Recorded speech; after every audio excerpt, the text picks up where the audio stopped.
Another violent masterpiece from critically acclaimed auteur Quentin Tarantino, this modernized American Western was released nationwide on Christmas Day in 2012, where it more than quadrupled its $100 million budget. This decidedly R-rated picture quickly rose to IMDb's top 60 highest-rated films of all time, and for good reason. Besides the Avengers, I can't think of a 2012 movie I had more fun watching.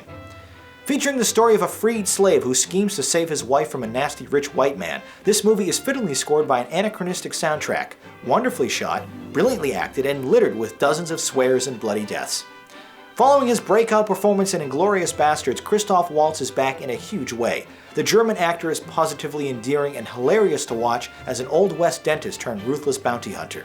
Winning his second Oscar for the role was unquestionably deserved, even if the Academy curiously demoted him to a supporting role, despite having more lines of dialogue than anyone else. As the title character, Jamie Foxx is a lovable hero, hell-bent on justice, remarking on his sudden profession as a bounty hunter. Kill white people and get paid for it? What's not to like? Upon hearing he's a free man and can wear whatever he wants, the smash cut to him riding a horse in a bright blue fancy French suit makes for one of many scenes in this picture that is impossible not to smile at.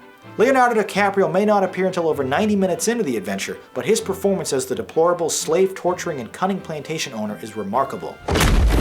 Hey! Don't lay your palm flat on that tabletop! If you lift those palms off that turtle shell tabletop, Mr. Pooch is gonna let loose with both barrels that sawed off. There have been a lot of lies said around this dinner table here tonight, but that you can't believe. Mr. Mogi? Would you be so kind as to collect the pistol hanging off these boys' hips here?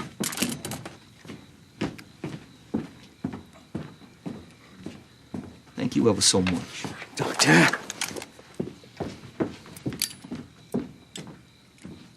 Where were we? Continuing his decades-long relationship with the director, Samuel L. Jackson stars as a decrepit old house slave who is impartial to the atrocities of his own people all around him. And while his character doesn't add much to the overall story, nothing beats seeing the iconic star blurt out F-bombs while hobbling on a cane.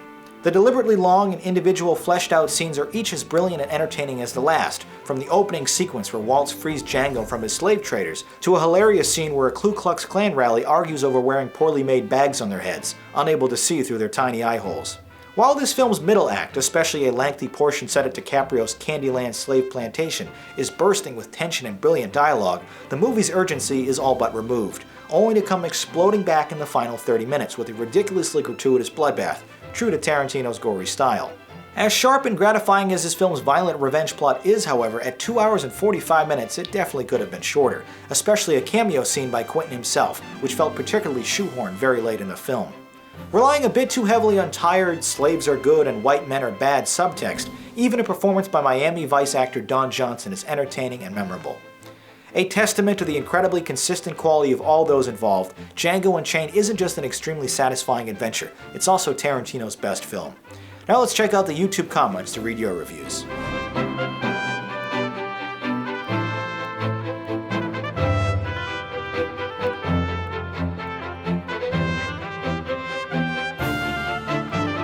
Unanimous praise was given to nearly every aspect of this film, with the standout highlights being the uncompromising violence and the incredible acting from the entire cast.